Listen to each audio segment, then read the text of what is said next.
omo sengi e maggal omo sikka tan ko jaado e ma ay jiddo jawdi way kono issa annabi isa alayhi salatu wassalam omo wonduno e almudo mo gorbe len ko sallo fota yettede omo jogi loosi tati mburu o rotti almudo yobbe won yobaari mabbe e lawol pour sobe keydi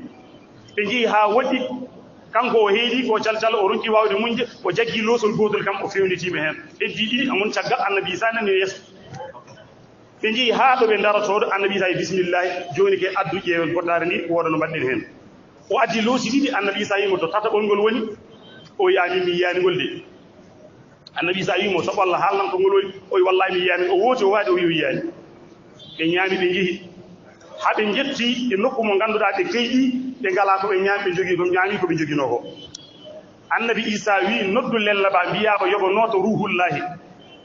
kanko almudo o noddi lella ba o wi noto ruhullahi lella ba ari leli o wi lelo ba leli o hirsi be ñaami be kaari o wi lella ummo e yamirore Allah lella ba ummi yehi lawol mudo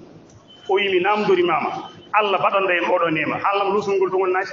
o wi wallahi mi yeede be kontini be jehi habe jetti e maayo cangol laana ala no be taccida te la budda be benna annabi isa yi hol feere o wi sona laana annabi isa yi laana ala wi mo mubbu gite ma o mubbi gite makko o yodo feetu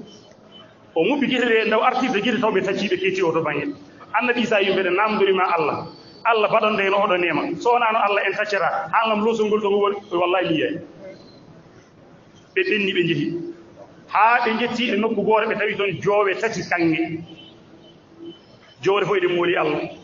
annabi isa inde ko arsiki meden ndeedo joore ko min jeyi nde ko an jeyi ndeeto ko ñamdo losol ngurgol kanyum jeyi feccar makko wondo o yala losol ngol ko min ñami annabi isa yimo an ko namdori mami Allah ko e ko Allah waɗanen ko fof a jaɓani haalde ko sababunde a yi kam ɗo jawkal addanma haalde goma joni param e parma ko fof ƴettu naw kanji kadi fof mi ɗaccidima annabi isa ɗenni o wi o yahata sabu no wayi e jawdi ni omo rena jawdi makko o jooɗi Allah waɗi jawon men to ngara ɓe tawimo ɗon omo jooɗi ɓe mbimo ko mbatta ɗo o wi ɗum ɗo de ko kañam min jeyi gonmi koye rende ɓe mbi ɓe juumodiri banggue ɓe mbarimo o hetti banggue ɓe goni tato moni kala ƴetti jawre ɓe jooɗi kamɓene haɓe ndene jawdi ni hay ko aduna kalantumami no waddata e ɓiɓɓe aduna sa rewi e jawdi aduna ala ko darta so wona kañum hoɗo tan battinta ɗum woni qissa o kamɓe tato moni kala ne reena heege ari neɗɗo ma ñaama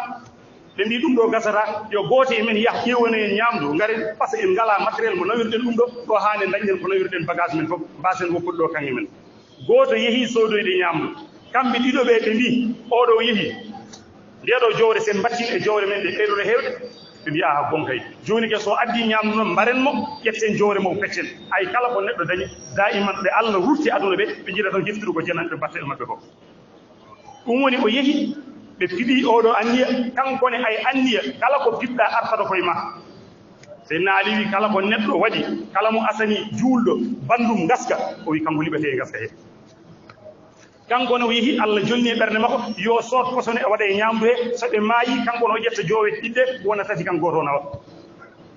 o soodi poson o waɗi hen o addi nde o yetti tan ɓe maɓɓimo ɓe mbarimo ɗone ɗon kanko yalti kamɓe ɗiɗo ɓe ñaami ɓe ngeyni ɓe maayi joowe tati nani heddi pittade nayi jani e leydi annabi isa arti wirti wi hakada mi abuna o ha koni aduna hawni ko ni de aduna waddata heɗi ɗum a rewat aɗa radda fima e leydi ɓenna jaaha woɓɓe ngara jaaha ƴeew tan rewnoɓe ko jogui ko enen hannde ko daññen ko ɓennuno ko dañi ko ɓuri ɗum laabi milliard kono kamɓe fof ɓe ɗacci annabi isa wi ko ni de aduna waadi e ɓiɓɓe mum kono ɗum noon so tawi kalɗo jawkal takima taƴodirde e bande en takima woppude bande en maaya goppaɗo jawdi ɗi mo gañnoɗa ƴetta jawdi ndi hutoro ma yiɗano daara joom suudu ma resta lelo e daɗɗudi ndi ma yiɗano reena ɓiɓɓe ma on nehata ɓiɓɓe ma ɗum noon jokkodire bande en beele ɗum moƴƴa gila on ñalawma arani te neɗɗo yo moƴƴin gondi ko mune bandu men neɗɗo kala ɗo gonɗa ka jafowo ibnu dure ɗo wi innamal mar'u hadithun ba'dahu fakun hadithan hasanan liman wa'a neɗɗo ko yewtere tan caggal makko sa moƴƴo yimɓe jewtat caggal ma sa bonɗo yimɓe jewtat caggal ma sa wonde yimɓe wat feere ha an ya taw sa yeehi hay sa mayani an natti wonde ɗo a hooti yimɓe jewde caggal ma ko moƴƴi kaari de ko moƴƴo wonno ɓiye so nani ɗum wonko ɓeydata kono kaari ko bonɗo hay goto hiiɗa nande ɗum ɗum noon gondi kuma e bande en kamɓe mbawi settanadema Allah jaɓa yimɓe ɓe jaɓa kono wonɓe to so cettima bande en cettaki Allah dartangal seedantagal